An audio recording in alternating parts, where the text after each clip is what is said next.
Hoya Parasitica Black Margin is one of the many Hoya varieties that are native to Southeast Asia. They are loved by houseplant enthusiasts because they are very easy to care for as long as you keep it in a bright spot and are careful with water. These plants are epiphytic in their natural habitat, which means they do not naturally grow in soil but on trees.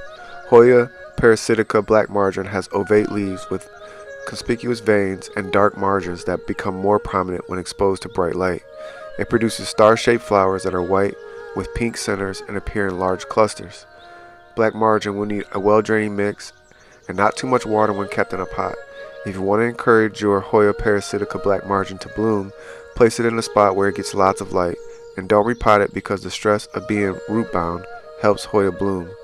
Fertilize it regularly. Pruning its stems in late winter will allow it to bush out and make it more likely for it to produce flowers as well.